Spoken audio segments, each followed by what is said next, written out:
Hello and welcome to Power Skills Training. In this video, I want us to explore what are power skills and how they can catapult your career or business. Why are they so important at the beginning of your career or business? Because beginnings are special. They're not like other stages of career or life. Before we dive into the 4 power skills, I would like us to explore a question that might appear simple, but it's not so simple. What is a skill? People talk so much about soft skills, social skills, digital skills, AI skills, human skills. But what is a skill? And let's look at this question through the lenses of the example of dancing, something that I love doing. So let's look at dancing as a skill. First, you are a beginner. So what does that mean? It means that you've started practicing dancing, and when you dance, you can perform little moves. If someone would watch you dancing, what they would see is that you might be a bit off the music, like you're not completely following the rhythm. Also, you are doing the moves, but one can see that you're making an effort. And even when you're dancing, you might not be smiling or relaxed, but like tense, trying to remember what is the next step, what is the next move. So this is when you are a beginner at any skill. But make no mistakes, not everyone who cannot dance is a beginner. And this is very important, and it's something that no one talks about. Before we talk about the skills and the 5 levels of skills mastery, we need to understand something very important.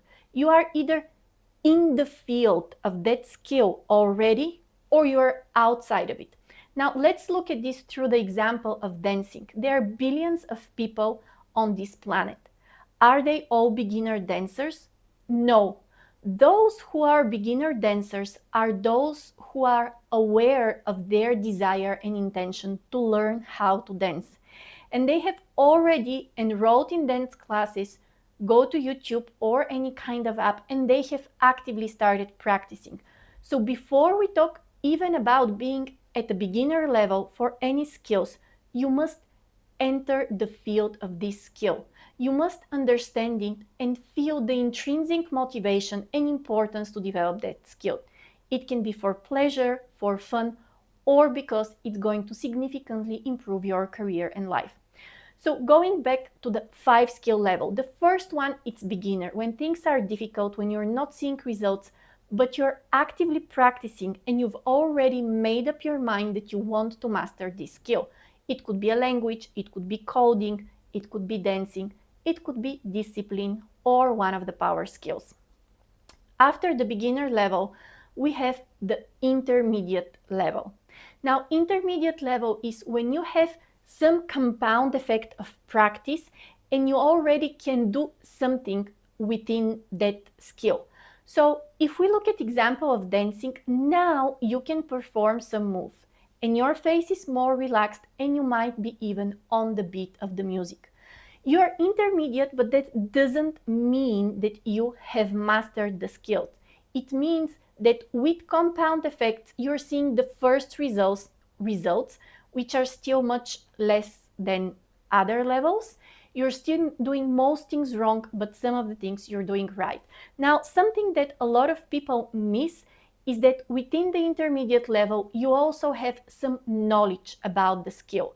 So dancing, it's not a knowledge-based skills, but if we look at another skill like coding or language, you already have some knowledge, like you have knowledge of vocabulary, you have knowledge of grammar if we're speaking about language. If we're speaking about coding, you know some coding rules, mechanics, tactics, coding, language. So at an intermediate level, knowledge comes in play for some of the skills. You have to have an information, understand it, and be able to manipulate it. Then we move to the 3rd level of a skill. This is advanced skill. Now you can perform and you can actually bring results through your skill.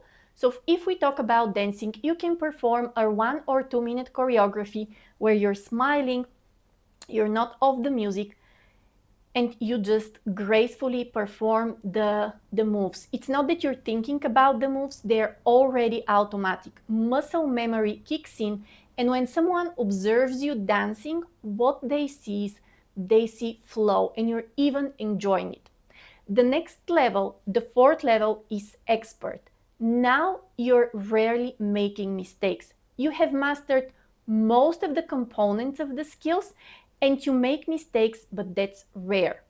So at expert level, you can bring predicted results with your skills. Let's say that you're expert in French language. This means that for most of the language tasks, you will do well and you know that you will get results. So if you are a salesperson with French, you know that with your French, you can sell products. Or if your skill is selling, not in any particular language, but just sales, at expert level, you know that you can bring sales. So at expert level, you bring results to yourself, to your clients, or to the people you work for and you work with your skill. And then we get to the fifth level, which is mastery. When you are a master, you rarely make mistakes, but most importantly, you have such depth of skill and knowledge that you can teach others. Now you can become a dance instructor, a French teacher, or mentor someone how to code. Why did I speak about the 5 levels of skill mastery, which are beginner, intermediate, advanced, expert, and master? In order to understand what a skill is. A skill is doing something on autopilot, doing something and delivering results through it. And if we look at how this happens in the brain, as we all know, the famous saying that neurons that fire together, wire together, what happens in skill building is that certain areas of your brain, certain neural networks are firing together, they're creating a network, and now they're much more connected. Not only they're connected, but in their synapses, there is a fat called myelin, and myelin is around those synapses, and it allows the electrical signal from one neuron to the other to travel faster. So first, your neurons are wired together. They work in networks. And this is something that the moment you start performing the move, performing the skill, speaking French, coding, those neurons start firing together. They're already in a network. On top of this, the electrical signal within that network travels super fast because the neurons, the synaptic parts, have this myelin, this fat that allows the signal to jump from one axon to the other and travel faster. Of course, this is an oversimplification, but I don't want to bore you with all the details about skills. Why is it so important to understand what a skill is? Well, for a very, very simple reason. As we dive into the 4 power skills, the first thing that I need you to do is examine where are you in regard to those power skills and also understand what it takes to become an advanced expert or master on those skills. Now let's explore the 4 power skills. The first one is self-mastery. Self-mastery is simply managing your attention and energy. And while this might sound so easy, so simple, like you almost don't need practice doing it, wait until you get to the video for self-mastery to see that throughout human civilization, throughout history, and in every single culture, this is the skill that has been regarded as the most important one. Also, in every hero's journey, from Star Wars to Batman Begins to X-Men, self-mastery has been at the center and at the heart of a hero becoming hero. So our first power skill is self-mastery. How does being an expert in self-mastery mean? Well, this means that you have the discipline to do what matters, when it matters, regardless of whether you feel like it or not.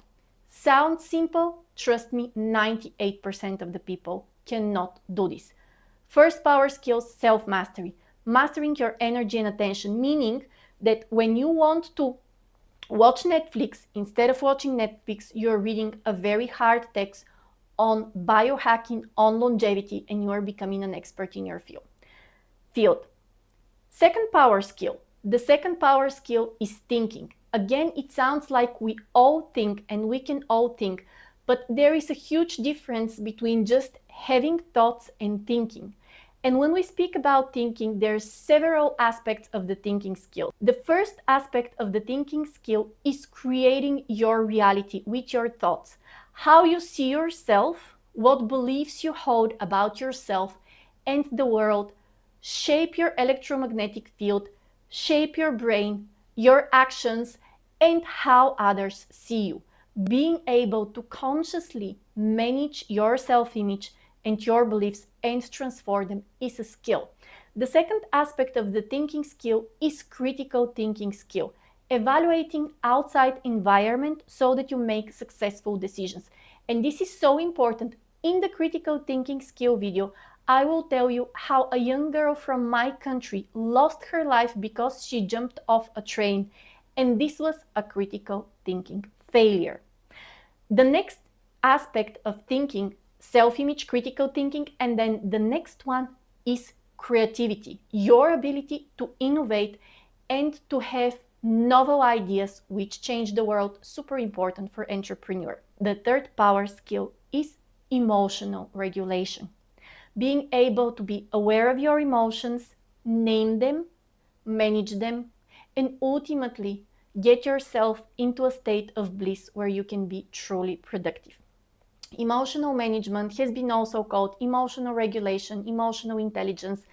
It has many names, but in the essence, this is the awareness of your skill, your ability to understand them and manage them. And finally, we have self-efficacy. If you manage self-mastery, thinking skills, emotional skills, self-efficacy comes almost naturally. This is your ability for time, task, and priority management. Very important in the century of distraction. What I need to do right now is very honestly reflect on your power skills. And I would like to give you another secret. The greatest enemy of developing power skills or any skills is lack of honesty. I've worked with many people who live in some sort of a self-delusion, and I don't blame them because no one really taught them how to be self-honest, but I've worked with people who believe that their employers conspire against them, and this is why they don't perform. I've worked with young people who believe that HR managers and recruiters are against them, which is why they don't get hired. In essence, a lot of people tell themselves stories in order not to face some areas of improvement that they have. There is nothing more liberating, nothing that could save your life more than self-honesty. As human beings, we are not designed to live in a delusion. We are designed, and we have perfect thinking and emotional system to see reality, take it with empathy, but also honesty and change. So the first challenge that I have for you is to be totally self-honest. Also, being a beginner in a skill doesn't make you flawed, not enough, not good enough. I've seen people in their 50s who are beginners in power skills. It's not about facing reality, it's how you interpret reality. And we'll talk about this in the thinking skills. If you are a beginner in a skill, this doesn't automatically mean you are a failure. This is an interpretation that you're doing. If you are a beginner in a skill, it means just this, that you're a beginner in that particular skill. I am challenging you to develop self-honesty. And with this, your first task is to do the self-reflection questionnaire in your workbook, which is super short. And I also challenge you to go beyond that short self-reflection questionnaire on power skills and just take some time to write down, to journal, to think about the 4 power skills in your life: self-mastery, thinking, emotional skills, and how you manage your time and tasks in self-efficacy. I'll see you in the next video where we will speak about the self and then self-management.